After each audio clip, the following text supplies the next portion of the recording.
Alrighty, it's all pop, and we're back with another video for you guys. Today, in this video, we're going to cover 4 different decks, and this is same thing, Scholomance, Season 77, 78, and let's hop right into this shit. First, we're going to do the Aggro Rogue. Not Aggro Weapon Rogue, regular Aggro Rogue. Similar to the Face Hunter, this is going to be a very quick style deck. It should be done by turn 7-8. If not, you're more than likely going to lose. Everything in the deck is 4 mana or less. And here we go with the breakdown of the deck. So, first up, we got Backstab. Backstab costs 0, deals 2 damage to an undamaged minion. Then we got Beam and Sidekick. Beam and Sidekick is a 1-cost minion. He gives a friendly minion plus 2 health. Now, here's the whole thing about the Aggro Rogue. No matter what on turn 1, you want to get a 1-cost minion out there, regardless if it's beaming or not. I know you want to use his little battle cry that he's got going on, but too bad. You got to get him out there. It's all about bringing the pressure and bringing it early. Next minion we got is Blazing Battle Mage. Cost 1, it's a 2-2, very simple, straightforward. Alright, now we got Deadly Poison. It's a 1 cost. It gives your weapon plus 2 damage. Excellent card. It's going to go really well with Secret Passage, but we'll get into that later. This deck also runs 2 Penflingers. Penflinger is a new style card with the Spell Burst. He deals 1 damage. Its Spell Burst is when you play a spell, it goes back to your hand. It's really good for getting off Divine Shield and stuff like that before you attack. But again, this deck is all about hitting face. 9 times out of 10, you're going to hit face, not any minions. Alright, so next we got Secret Passage. This deck wouldn't work without Secret Passage. It's what the deck is all about. So, what it is, it's a 1-cost card. Replace your hand with 5 cards from your deck, swap next turn. This card is extremely important because you want to get rid of your hand as quick as possible, just like Face Hunter. So if you have 1 card left, it's secret. Now you just filled your hand with 5 cards. Guess what? This could combo with Sinister Strike, a Vescreate. So if you have no cards, the guy has 15 health. If you're lucky enough, you already have a weapon on. If you get Deadly Poison, and then you get 2 Vescreates and a Sinister Strike, you're looking at 20 damage right there. This card is no joke. That's why you run 2 of them. Like I just said earlier, you run, I mentioned Sinister Strike, you run 2 of those. What it does is it deals 3 damage to the enemy hero. Now, you're also going to run South Sea Hand. It's a 1-cost card, 2 attack, 1 health. It has charge when you have a weapon. This deck does run multiple weapons. So, like I said earlier, it's all about bringing the pressure with this deck. You always want to have a minion out there. So, another 1-cost minion that you have, and you have 2 of them in every variation, is Spy Mistress. She's got 3 attack, 1 health with stealth. She's crucial to the deck, other than playing a mage, obviously, because their hero power does 1 attack, so you kind of get screwed with that. But you know, you got to play it situationally. So next up, you have Juan Thief. Juan Thief is really good. It's a combo card. When you combo it, it discovers a mage spell. Next up, this is it. Ran in every aggro deck. It's really good. It's a Vescreate. Normally it's deal 2 damage, but you always want to combo it. You deal 4 damage, and you always do it to the face. That's why I mentioned earlier with the Secret Passage. That way, you do Secret Passage, you're already comboed. If you get 2 of these and a Sinister Strike, you're literally looking at 11 damage, so you could really kill somebody off really quickly. Next up, you run 1 Sap. What Sap does is returns an enemy minion to your opponent's hand. It's good for clearing, a taunt minion or anything like that. That way you can focus on the face. Alright, just like Face Hunter, you're going to run 2 Readers. I went over this earlier. It draws 3 cards if you have less than 3 cards. So if you have 0 cards, it's going to draw 3 cards for you. But the catch is, if you have 3 cards, you don't get any draw at all. But this deck is all about clearing your hand. This deck also runs Edwin Van Cleef, good old Eddie. So, if you don't know what Eddie does, which most people do at this point, Edwin Van Cleef, combo, game plus 2/2 for each card you played this turn. So, this card has a whole bunch of low-cost cards, so you could ramp him up quick. But the catch is, this isn't a late-game deck, so the highest you'll really ever get him, if you're lucky, is plus 8/8. This deck runs 2 hooked weapons. The combo is game plus 2 attack. And lastly, it runs 2 Frenzied Fell Wings. Frenzy Fellwing is really good because it costs 1 less for each damage you've done to your opponent. So, more than likely, he's always going to cost 0 because this deck is always hitting face as quick as possible. So, instead of costing 4 mana, it's always going to cost 0. And that's the breakdown of this deck. Now, you can watch this match that I have with this person and watch me beat that ass.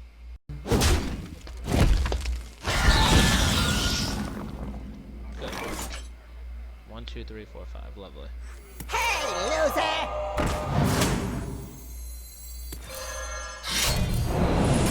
Justice is mine. Wasn't me!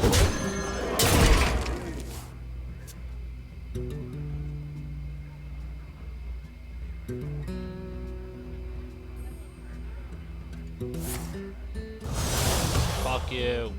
Fuck you! Our enemies will fall. Oh, you fucking... Shit. Hey, loser! Wasn't me! Justice is mine. I really don't want to Secret Passage. So you know what? Hey, loser! Hey, loser! Let him kill me.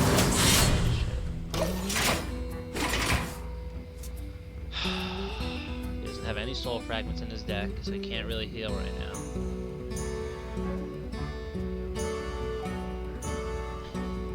That guy's name in the chat really is hilarious. Hot little. It's hilarious. It's pretty cool.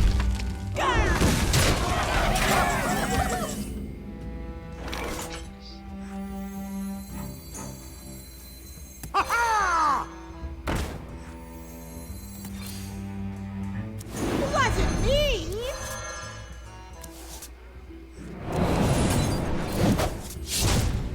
Bitch.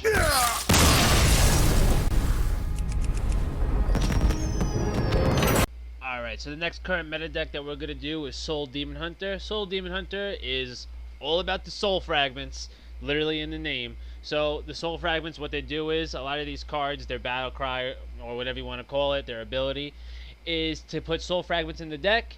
And what they do is, once they drawn, they automatically activate and you gain 2 health.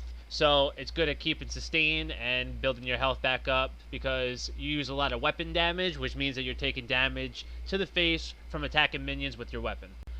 Alright, so the first card in the deck is the Spirit Jailer, Battlecry. Shuffle 2 soul fragments into your deck. Guess what? We're starting it early, I told you. That's what it's all about.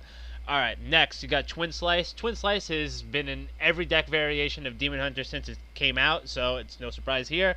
Twin Slice. Give your hero +2 attack this turn. Add Second Slice to your hand. Second Slice does the same thing. It adds 2 attack to your hero. So for the price of 2 mana, you get 4 attack. It's a good clear card. It's good to attack to the face. Now, the next card you're going to do is Blade Dance. You're going to run 2 of these.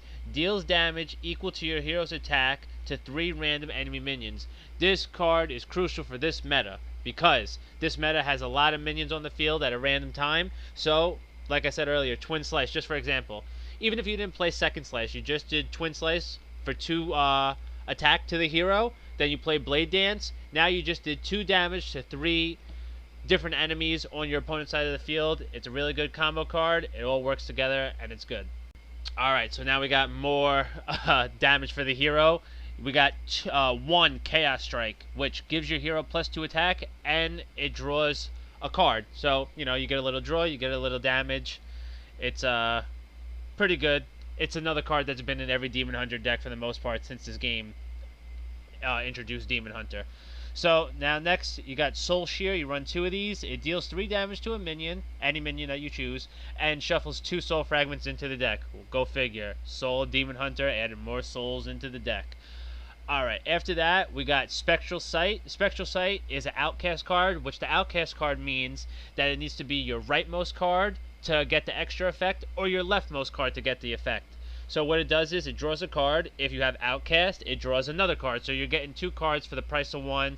Good deal. Any 2 for 1 is the way to go. Alright, so this variation of Soul Demon Hunter runs 2 Wand Makers. Wand Maker, its battle cry is add a 1-cost spell from your class to your hand. So you're basically hoping to get Twin Slice out of it, some more extra damage. Then now here's the first weapons that you're going to notice in this deck. It's Eldritch Warblades. So it's a life steal. So when you attack, you're gaining health when you attack. So the damage is 2, so you'll gain 2 health back for the damage that you did on the output. Here's the catch with the lifesteal. If you did Twin Slice, now you have 4 attack. You'll gain 4 health back after your attack. So you run 2 of these because it's all about the heal with this deck and staying alive and sustaining. Next is you run I-Beam. Some variations run 1. This variation happens to run 2. What I-Beam does, it's lifesteal again, as I just mentioned what lifesteal does, and it deals 3 damage to a minion. If it's an outcast card, it only costs 1 mana instead of 3. So next we got Shard Shatter. Now this is where the soul fragments all come into play beyond the healing.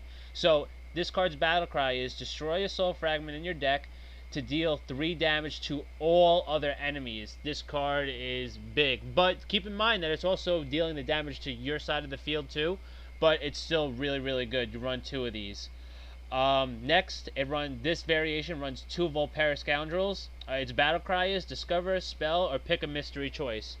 The spells that you're choosing from are from your class, so keep that in mind. You're not going to get anything fancy from like Mage or anything like that, so it's from your own class.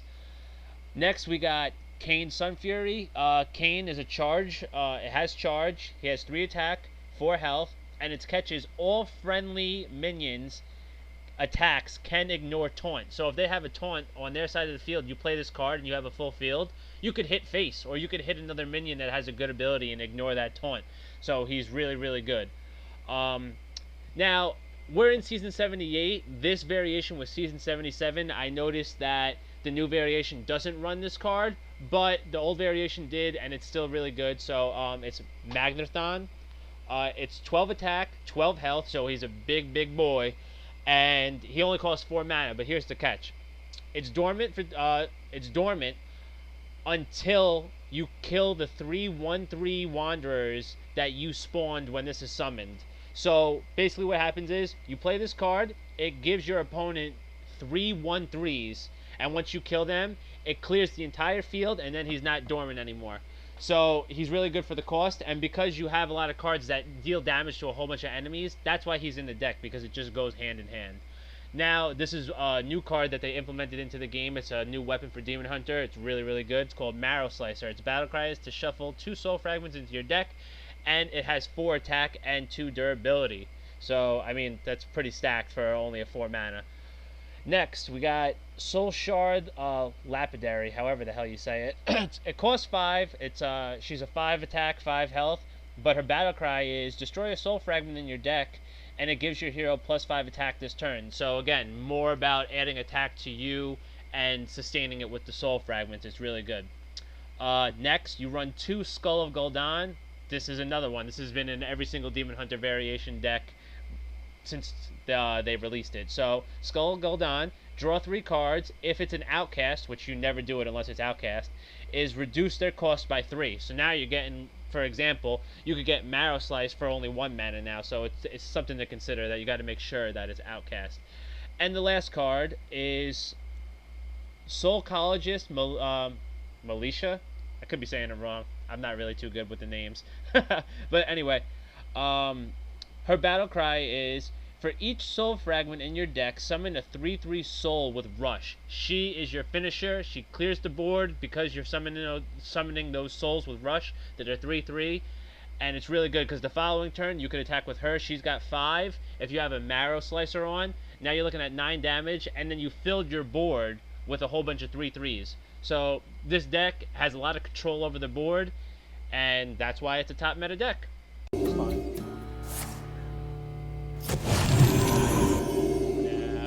Could use Skull with Gul'dan, but hold on. I have to really play this smart here. Deal damage equal to your hero's attack to 3 randoms. Now, hold on. So, hold up. If I have 5, 6, 7... I grow impatient. It's very stressful right now. 8 is a lot.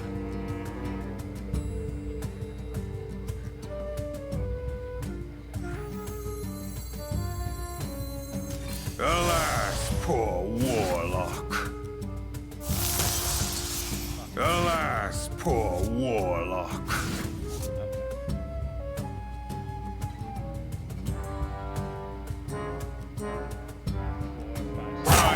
grows short.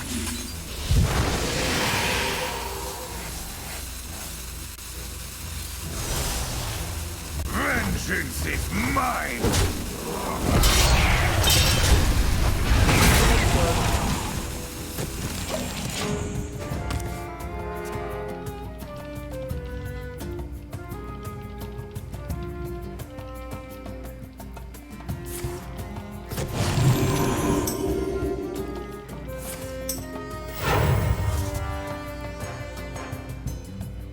Love the feel of wind in me sails. Wait for me! Pirates, huh? Wait for me! That's what I was thinking. Yep,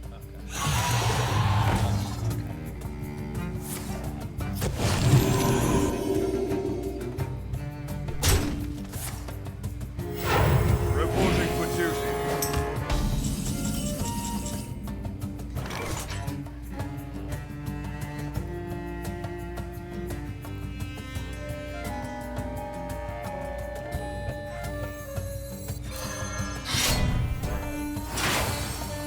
this shit.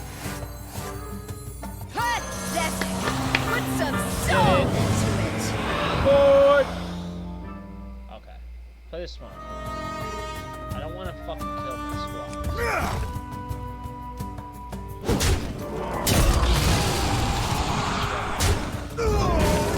Now, we don't want to beat these guys up, so...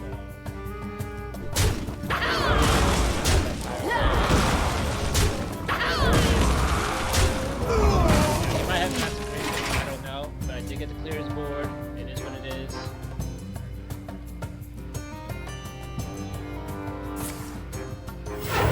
Reporting for duty. Could be wrong.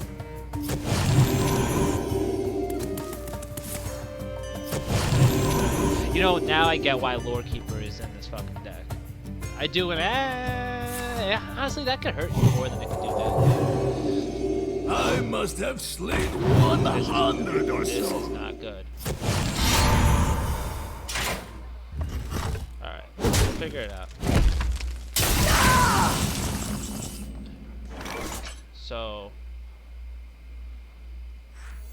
Such a beautiful shear. now we're at 9.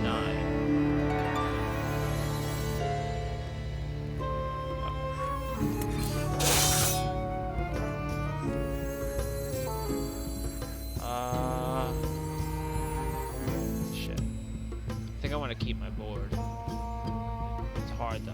Alright, you know what? Keep the board.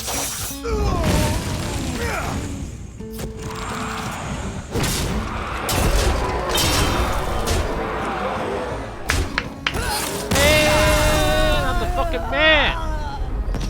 He's already had me. Alright guys and girls, we are up to our next deck, second to last one in this video. It's going to be the Zoo Warlock. Now, this deck has so many different variations. It's also been around way before this expansion. There was a whole different version of it. But, believe it or not, a lot of the cards from the old version have been brought into this version. Alright, so like I said earlier, this deck variation literally changes every day on the main websites for top meta decks. So I'll just give you the most current one, which this one actually just came out today, September 2nd, 2020. So I'm going to go off of this one. And it also has my own twist on it a little bit, but I'll explain everything as I go along. So this deck also has a lot of self-inflict, meaning you take damage for your hero power, which is deal 2 damage to yourself, draw a card, and also the cards in the deck also deal damage to you, but you get a nice reward in return. So let's jump right into this shit. So the first card is Raise Dead. It costs 0. You run 2 of these.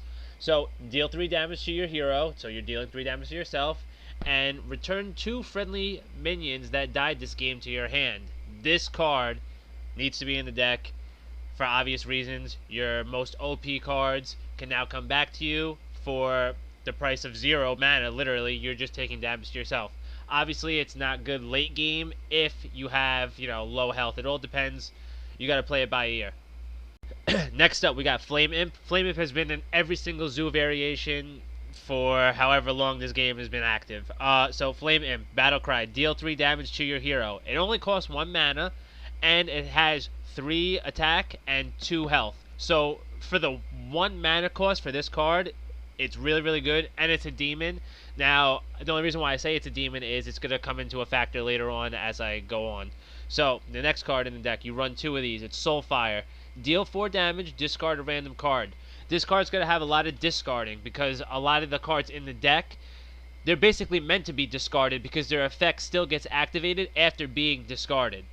So, next up, we got Spirit Jailer, as it was in the Soul Demon Hunter deck. We should already know what it is. Spirit Jailer, its battle cry is to shuffle 2 Soul Fragments into your deck. The Soul Fragments are really good for the Zoo Warlock because if you draw it from doing your hero power, you're getting the health back, so you basically just got a free draw and lost no health. Next up, we have Tour Guide. Tour Guide costs 1 mana. It's a 1/1, and its effect is your next hero power costs 0, so it's an excellent, excellent card. After that, we got Voidwalker, which is a 1/3 taunt, and it's also a demon. Next, we have Cult Neophyte. So, some of these variations run 2 cults. This variation runs 1 cult, and I'll explain why later on when we get into it. But what cult does is, the battle cry, your opponent's spells cost 1 more the following turn. So, obviously, it's really good depending on what you're playing. So, you know, if it's good late game, and it's good early game, because, for example, Guardian Druid has some stuff that costs like 10, 7. If they thought they played the whole game around getting that 7 mana off, and you played that on turn 6, now they have to wait a whole nother turn. You're messing up the flow for them. So it is actually really good. Next, we have Expired Merchant. This card is in every variation, and I'll explain why. So, Expired Merchant, the battle cry is to discard your highest cost card, and the death rattle is add 2 copies of it to your hand. So, there's a card later on, I'll get more into it, but it's called Hand of Gul'dan, and that's what this card is all made for. They go hand in hand. It's like peanut butter and jelly. So, that's why this is in the deck, and that's why it's also in every variation. Next up, we got the legendary Ebon. So, as I said earlier about the demons, he's the reason why I mentioned it. So, when you play him, your demons cost 1 less, so a lot of your 1-cost demons now cost 0. You can get a full board for essentially 2 mana. And his death rattle is shuffle Caranthad Prime into your deck. So Caranthad is really, really good. He costs 7, and when you play him, it summons 3 demons that have died this game to the field. So, obviously, all the other demons that died, you bring them back. You could have a full board of stacked guys in no time for 1 play. Okay, now we're back with Soul Shear. Deal 3 damage to a minion and shuffle 2 Soul Fragments into your deck. Now, like I said earlier, this variant runs 2 of these to give you extra Soul Fragments for more healing. So, I think that works better because obviously your hero power does damage to you, Raise Dead does damage to you, and in exchange, this variation only runs 1 cult. So that's why it's a trade-off for those 2. Alright, next we got Dark Glare. Dark Glare is in every single variation of Zoo.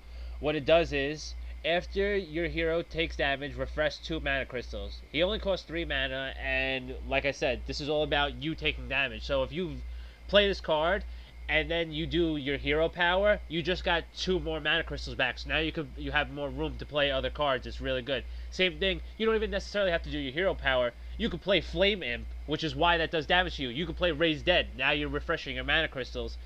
And that's what this deck is basically all about. So after him, we got Shadowlight Scholar. Its battle cry is to destroy a soul fragment into your deck and deal 3 damage.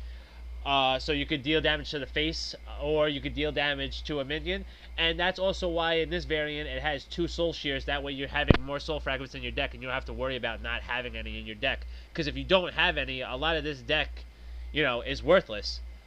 Next up, and this is exclusive to this variant because other variants don't run this card, is Brittle Bone Destroyer. Its battle cry is, if your hero's health changes this turn, destroy a minion. So if you do your hero power, and then you play this card, you could destroy a minion. So it works really good. You only run 1 of these. And the next up, we have Disease Vulture. Again, you only run 1 of these. It costs 4 mana, and I think that's why. But, so what it does is, whenever your hero takes damage on your turn, so again, your hero power or Flame Imp, summon a random 3-cost minion. So he could fill your board pretty quickly because, like I've been saying, a lot of these cards self-inflict damage to yourself. Next, we got Nightshade Matron. she is a beast. She costs 4 mana, she's a 5/5, she has Rush, and she discards your highest card. So the discarding is really good here because basically the highest card in your deck is Hand of Gul'dan. That's why it's really good that it discards your highest cost card, and now I'm going to explain what Hand of Gul'dan was. When you play a card, or this gets discarded, draw 3 cards. So you don't even need to play this card, and you're getting draw 3. That's why you run 2 of them. So Expired Merchant and Nightshade Matron really run fluently with the Hand of Gul'dan. You're getting a lot of draw power for nothing. And lastly, we got Flesh Giant. He cost 8, but there's a catch with him. He costs 1 less for each time your hero's health changed during your turn. So, Flame Imp, Raise Dead, and your hero power all make it that he could cost essentially nothing. And that's another good thing about Expired Merchant. Expired Merchant could discard him while he's, like, he cost 8 or 7, and then within the following 2 turns, you're doing stuff that inflicts damage to yourself, like Flame Imp, like Raise Dead, and all that stuff. And then before you know it, he costs nothing, and you're set to go with a full board. So there you have it for the Zoo Warlock, and now you can watch me play these 2 opponents, and they get their ass stomped.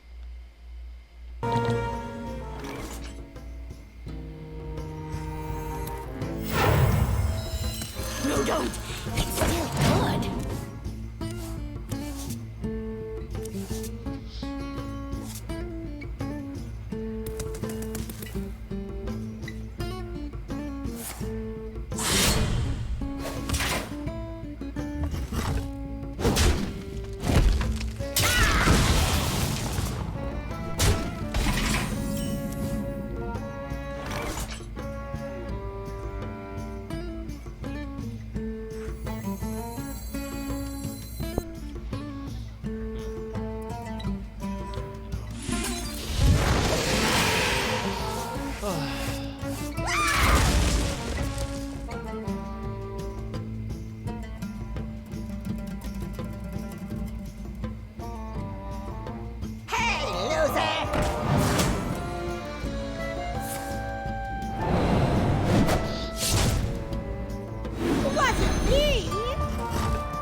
A little agony goes a long way.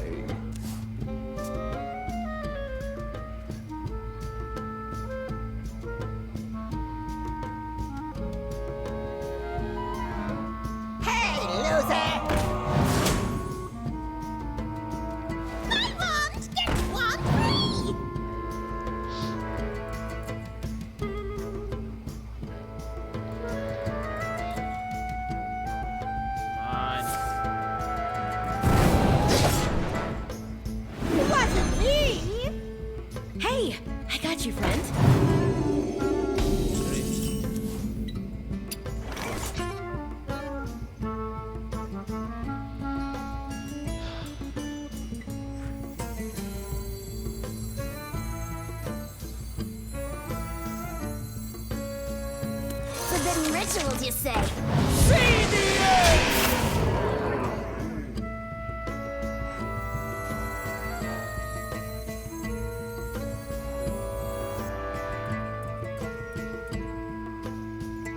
You here for the tour?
son.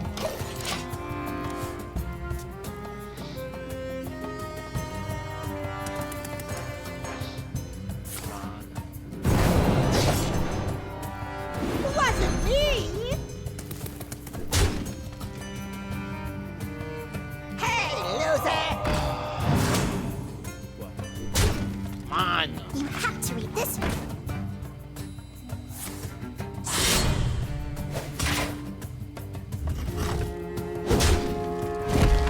Fires of vengeance burn bright! Motherfucker. To the library!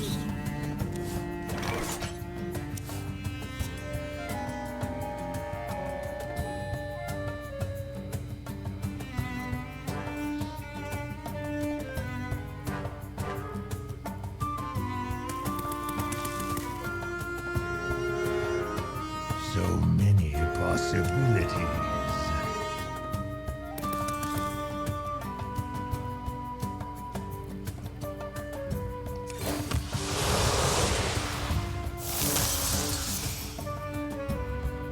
Nice.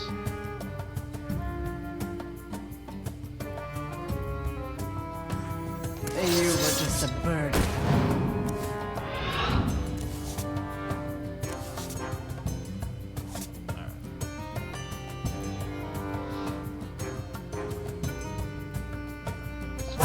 Try to keep up. Hardcore!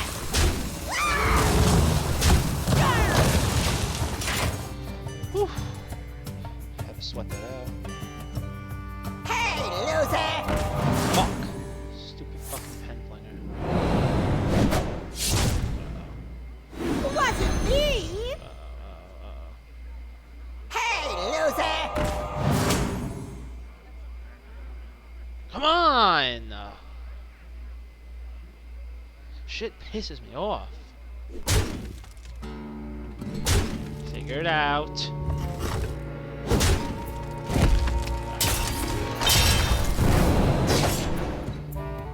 Wasn't me!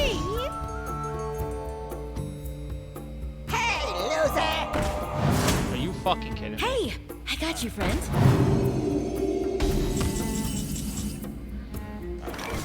How could I kill him right now? 5, 6, 7, 8, 9, 10. Try to keep up. Hardcore! Close one. But fuck him. Alright guys, we are up to the last deck now. We are going to do Pure Paladin. Now, when Scholomance first came out, Pure Paladin, I absolutely loved it. I thought it whooped ass. You get a lot of guys with a lot of health and a lot of attack, and it just feels like you're so powerful. But as the meta went on and more decks were made and changes were made, I feel like it took a little bit of a hit, but it's still viable. I think it's a top 10 deck, and let's get into it. Okay, so first we got First Day of School. It costs 0 and adds 2 random 1-cost minions to your hand. Now, you might be thinking, oh, that's stupid. It adds 2 random 1-cost minions. They're weak. You'll see, there's a lot of cards that just beef up your guys. So the fact that they only cost 1 mana and you can bulk them up really quick is actually really effective. Next, we got Aldor Attendant. Its battle cry is to reduce the cost of your Librams by 1. So this deck is all about Librams. For a 1-cost card, she's got 1 attack and 3 health. And again, she can get beefed up really quick. Next, we got Argent Braggart.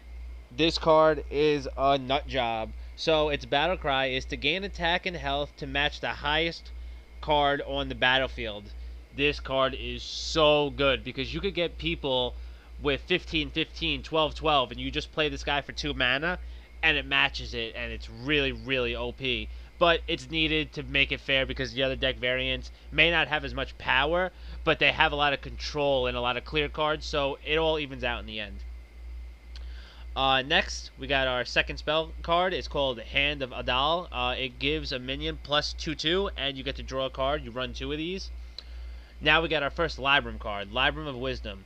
Give a minion plus 1/1 and Death Rattle. And the Death Rattle is add the Libram of Wisdom back to your hand. So this card is going to be in and out of your hand constantly. It's really, really good. And it essentially it's going to cost 0 because a lot of your other cards make your Libram cards get reduced their mana cost. So it's going to be really crucial to run 2 of these in the deck. Next we got Murger. Murger is a Murloc card. It costs 2. He's a legendary, so basically it has Divine Shield, and its death rattle is shuffle Murgler Prime into your deck. Murgler Prime is a 6/3, and he has Divine Shield, and he also summons 4 other random Murlocs with Divine Shield. So he's a beast, and I believe he costs 8. So this is essential to have. Yeah, he does cost 8, and he's essential to have in his deck. This Pure Paladin only runs Paladin cards. There's no neutral cards, no other style cards. It's all just Paladin cards.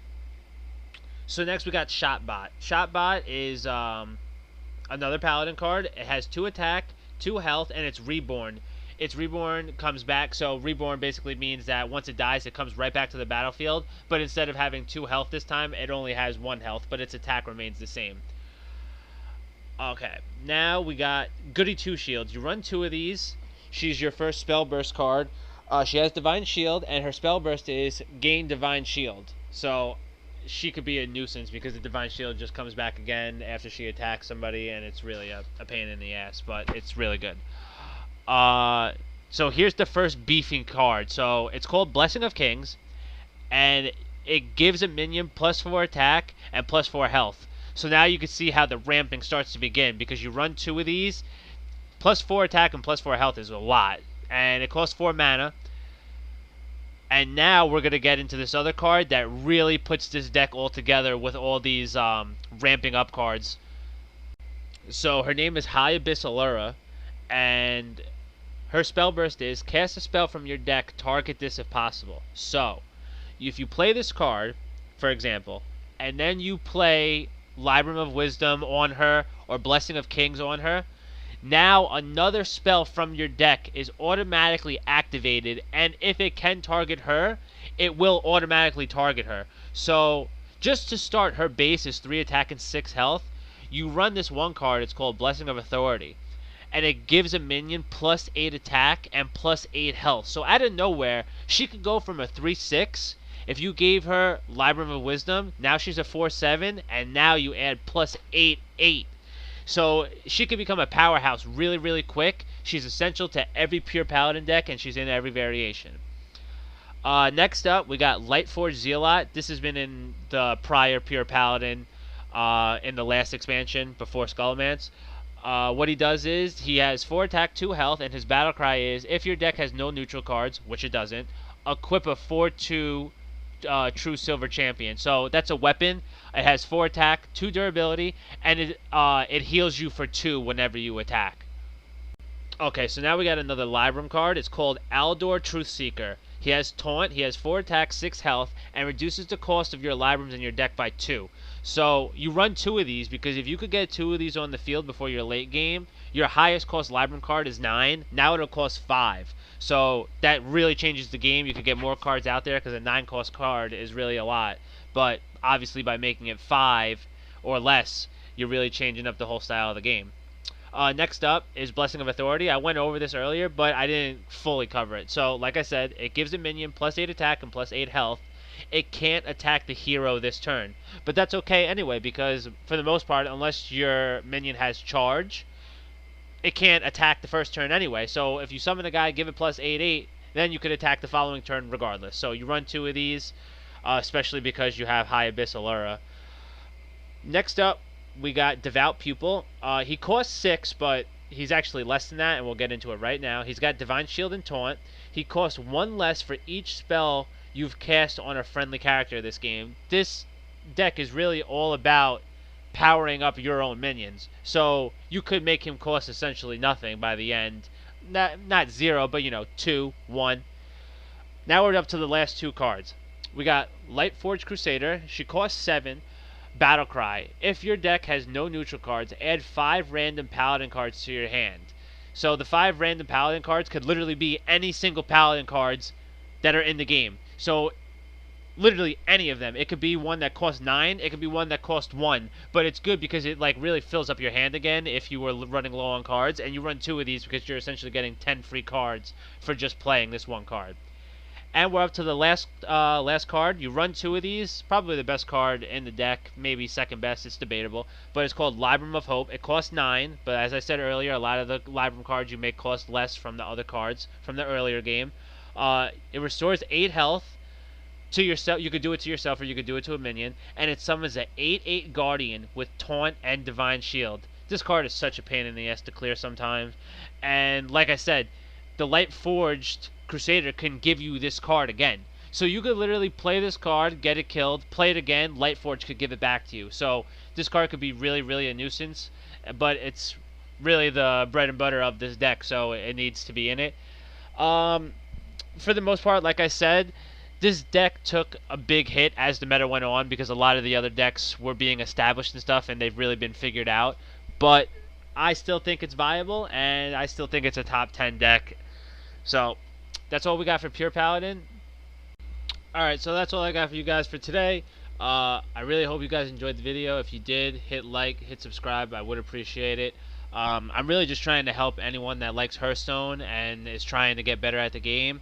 I'm also gonna do another video soon for a low budget deck for people that can't afford to spend all the money on packs and stuff like that. I'm really trying to help people get better and reach that legendary goal.